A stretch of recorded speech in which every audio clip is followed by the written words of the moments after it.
రాయలసీమ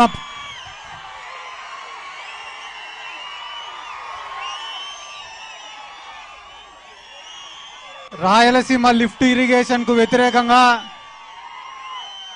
చంద్రబాబు నాయుడు గారు రేవంత్ రెడ్డి చేసుకున్న చీకటి ఒప్పందానికి వ్యతిరేకంగా ఈరోజు ఇక్కడ ఏర్పాటు చేసుకున్న ఈ సమావేశానికి విచ్చేసిన వేదిక మీద ఉన్న పెద్దలందరికీ, ముందుగా సభాధ్యక్షులు కాటసాని రాంభూపాల్ రెడ్డి గారికి, పెద్దలు సజ్జల రామకృష్ణారెడ్డి గారికి, పెద్దిరెడ్డి రామచంద్రారెడ్డి గారికి, అలాగే మిగతా నాయకులకు అందరికీ ముందుగా నా హృదయపూర్వక నమస్కారాలు తెలియజేసుకుంటున్నా.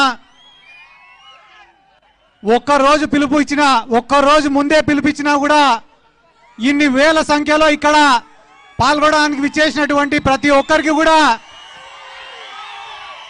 ముందుగా నా శిరస్సు వంచి నమస్కారాలు తెలియజేసుకుంటున్నా.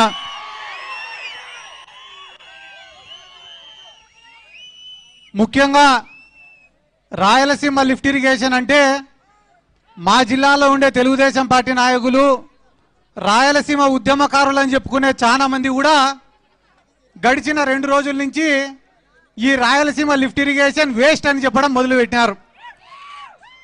మాకు చాలా బాధగా ఉంది. ఎందుకు బాధగా ఉందంటే, వైఎస్ రాజశేఖర రెడ్డి గారితో పాటు మా తాత బైరెడ్డి శేషసేనారెడ్డి గారు కూడా ఇదే పోతిరెడ్డిపాడు విస్తీర్ణం పెంచాలని చెప్పి, పెంచితే తప్ప రాయలసీమ బాగుపడదని చెప్పి ఆ రోజు పాదయాత్ర చేసినారు.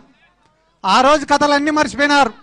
ఈరోజు రాజకీయ స్వార్థం కోసం ఎవరైనా పోయి నీళ్ళు అడిగినారనుకో, అన్న మా నియోజకవర్గంలో ఏ రైతు కూడా నాయకుల దగ్గరికి పోయి నీళ్ళు అడగకూడదు, పొరపాటున ఎవరైనా నీళ్ళు అడిగినారనుకో టీఎంసీ అంటే ఏందో చెప్పంటారు, క్యూసెక్ అంటే ఏందో చెప్పు అంటారు, హై లెవెల్ కెనాల్ అంటే ఏందో చెప్పు అంటారు, లో లెవెల్ కెనాల్ అంటే ఏందో చెప్పు అంటారు, రైట్ బ్రాంచ్ కెనాల్ ఏందో చెప్పు అంటారు, లెఫ్ట్ బ్రాంచ్ కెనాల్ ఏదో చెప్పు అంటారు. అవన్నీ చదువుకునే మేము కూడా ఏఈలమో డిఈలమో ఇరిగేషన్ ఆఫీసులోనో పనిచేసింది. ఇవి అడిగేటోళ్లకు టీఎంసీ అంటే ఏమో తెలియదు మాకు, కానీ ఆయన ఏ పార్టీలో ఉంటాడో కూడా మాకు తెలియదు. 2 రోజులకు ఒకసారి మమ్మల్ని విమర్శించడం తప్ప ఏం తెలియదు. ఈ తెలుగుదేశం వాళ్ళు ఒక్క పని కూడా చేయరు. చంద్రబాబు నాయుడు గారికి తెలిసింది 2 పని చేయడం కాదు. ఒకటి శిలాఫలకం వేస్తాడు, పని ఎవరైనా చేస్తే వచ్చి శంకు మళ్ళా రిబ్బన్ కటింగ్ చేసి పోతాడు. మా నియోజకవర్గంలో అందరూ కూడా ఒక కథ చెప్పుకుంటా అంటారు. ఏం రా అంటే వేటగాడి కథ. ఒక వేటగాడు ఉన్నాడంట, భయంకరమైన భీకరమైన యుద్ధం చేసి అడవిలో పులిని చంపినాడంట. చంపిన తర్వాత పాపం వేటగాడికి కూడా బాగా దెబ్బలు తగిలినాయంట.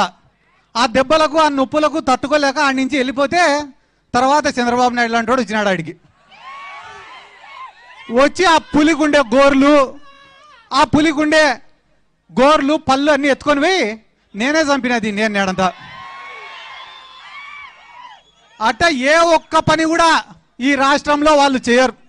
ఎందుకంటే ఇక్కడ గొప్పగా వాళ్ళు ఏం చెప్పుకుంటారంటే, ఇంకొకటి హెచ్ఎన్ఎస్ఎస్ పనుల గురించి చెప్పుకుంటారు.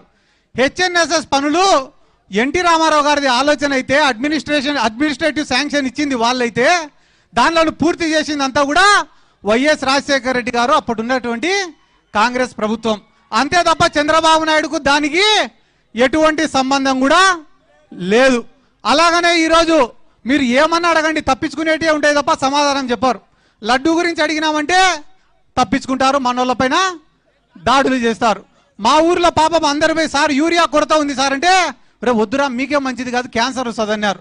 అంటే ఇంకా ఎవడు యూరియా గురించి అడగకూడదు. ఏం సార్ 18 ఏళ్ళు దాటిన మహిళలకు అందరికి 1500 ఇస్తారంటే, ఏం చేసుకుంటారమ్మా నా దగ్గర ఉంటే భద్రంగా ఉంటాయి అవన్నీ అంటాడు. అంటే ఏ మాట మాట్లాడినా కూడా అబద్ధమే తప్ప ఇంకొకటి లేదు. పవన్ కళ్యాణ్ గారు ఒకరు ఉన్నారు, మీకు ఏ ఆపద వచ్చినా నాది పూచి నన్ను నమ్మి ఆ పక్క ఓటేయండి అని అడిగినారు. పాపం నమ్మి ఓటేస్తే 2 సంవత్సరాలు అయింది, ఈ రోజు వరకు మా నియోజకవర్గాల పక్కకు కూడా రాలేన్నాం. ఆయన కేవలం 2-3 నియోజకవర్గాలు తప్ప ఏడ తిరగడు. కాబట్టి ఒక్క మాట మీకు అందరికీ చెప్పేదన్నా, ఇక్కడ వేదిక మీద ఉన్న పెద్దలకు అందరికీ నా రిక్వెస్ట్ ఏమరా అంటే, రాయలసీమకు కానీ మీ నెల్లూరు జిల్లాకు కానీ ఎక్కడికి నీళ్లు పోవాలన్నా మా నందికొట్కూరు తాలూకా నుంచే పోవాలా.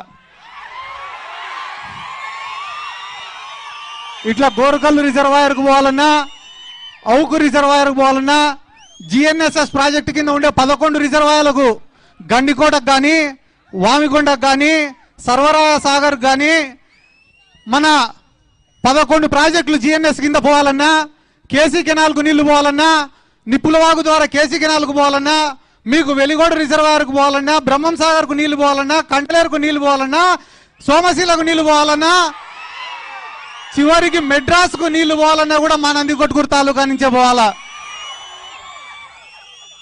శ్రీశైలం ప్రాజెక్టు కోసం భూములు కోల్పోయింది మేము. ఈ రోజుకి 98 జీవో కింద ఉద్యోగాలు రాలే అని చెప్పి 100 మంది రోడ్లు పట్టుకొని తిరుగుతా అంటే వాళ్ళ బాధలు చూడలేక కన్నీళ్లు పెట్టుకుంటా అనేది మేము. ఇంతమందికి నీళ్ళు ఇచ్చి, ఇన్ని భూములు ఇచ్చి, ఈ రోజు మా ప్రాంతంలో నిలబడే ప్రాజెక్టులు ఎందుకు పనికిరావంటే మాట్లాడే వాళ్ళు మా నియోజకవర్గాలలోకి వస్తే చెప్పులతోటి చీపుర్లతోటి ఖచ్చితంగా తంతామని కూడా చెప్తున్నాం. ఎందుకంటే ఎన్నో ప్రాజెక్టులకు నిలవన్నా, పోతిరెడ్డిపాడు కావచ్చు, బనకచర్ల కావచ్చు, ఇట్లా పోతే హెచ్ఎన్ఎస్ఎస్ కావచ్చు, మల్యాల లిఫ్ట్ ఇరిగేషన్ కావచ్చు, ముచ్చుమారి ఎత్తిపోతల పథకం కావచ్చు, ఏ ప్రాజెక్ట్ వచ్చినా మేము భూములు కోల్పోతున్నాం, సర్వస్వం కోల్పోతున్నాం, ఈ ప్రాంతం ఇడిచిపెట్టి వలసలు పోతున్నాం. అందరూ మాట్లాడుకుంటున్నారు. ముఖ్యంగా మా ప్రాంతానికి వచ్చేది ఏముంది? ప్రతి సంవత్సరం ఒక రైతు అనేవాడు పంటేస్తే నష్టమే. ఇసుపెటాకులు ఆడేటోడి కన్నా ఒకరోజు మంచి ముక్క పడుతుందేమో కానీ రైతుకు మాత్రం పండించిన పంటకు మంచి రేటు రాదు. ఒరే మొక్కజొన్న కొనుగోలు కేంద్రం పెట్టండి రా, ఆ మూల నుంచి ఈ మూల వరకు మొక్కజొన్ననే వేసినాం రా మేము అంటే మొక్కజొన్న కొనుగోలు కేంద్రం మాత్రం పెట్టరు. ఈరోజు కొత్తగా కందుల కొనుగోలు కేంద్రాలు పెడతారట. నేను నిన్ననే అందరిని అడిగిన, ఎందుకు పెట్టినారా కందుల కొనుగోలు కేంద్రం అంటే, అన్న పంట లేదన్నా అందుకని పెట్టినాడు అని అడుగుతా. కాబట్టి ఇంకా పెద్దలు చాలా మంది ఒక 2-3% డబ్బులు ఉండే వాళ్ళు ఉన్నారు, కానీ వాళ్ళు అవతల పార్టీలో ఉన్నారన్నా. కాబట్టి వ్యవసాయం లాభసాటి కన్నా జరగాల, లేదా ఏమైనా పరిశ్రమలన్నా రావాలా, లేదా వ్యవసాయానికి సంబంధించిన పరిశ్రమలన్నా రావాలా, లేదా ఒక అగ్రికల్చర్ యూనివర్సిటీ రావాలా. మీలాంటి పెద్దలు పోయి జగన్ సార్కు చెప్తేనే మా లాంటి వాళ్ళ కష్టాలు తీరుతాయన్నా. ఎందుకు నేను ఈ మాట మీకు చెప్తానా అంటే, ఇదే నియోజకవర్గంలో కేవలం 2 దగ్గరనే డబ్బులు ఉన్నాయన్నా. వాళ్ళిద్దరు కూడా అవతల పక్కనే ఉన్నారు. వాళ్ళకేం లే, నేను ఏడైనా కనిపిస్తే నా మీద విమర్శలు చేయడం తప్ప వేరేదేం చేత కాదు. కాబట్టి నా సిన్సియర్ రిక్వెస్ట్ అన్న, మీరే జగన్ సార్ దగ్గరికి తీసుకుపోవాలా. ఈ నందికొట్కూరు నియోజకవర్గం అంటే నిజంగానే చెప్తానన్నా, ఏవో 2-3 తప్పిదాల వల్ల ఓడిపోయినాం తప్ప వైఎస్ఆర్ కాంగ్రెస్ పార్టీకి కంచుకోటన్న మా నందికొట్కూరు నియోజకవర్గం.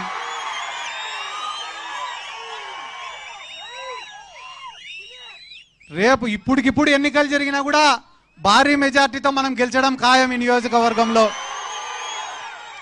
ఎందుకంటే మీకు కేవలం ఒక్కరోజు సమయం ఇస్తేనే వచ్చినటువంటి జనం. కాబట్టి మాకు కూడా ఇంతగా గడిచిన 2 రోజులుగా సహకరించినటువంటి కాటసాని రాంభూపాల్ రెడ్డి గారికి, మిగతా వేదిక మీద ఉన్న పెద్దలకు అందరికీ నా ధన్యవాదాలు తెలుపుకుంటూ మరొకసారి మీకందరికీ నా శిరస్సు వంచి నమస్కారాలు తెలియజేసుకుంటూ సెలవు తీసుకుంటున్నాను. జై జగన్, జై జగన్, జై రాయలసీమ.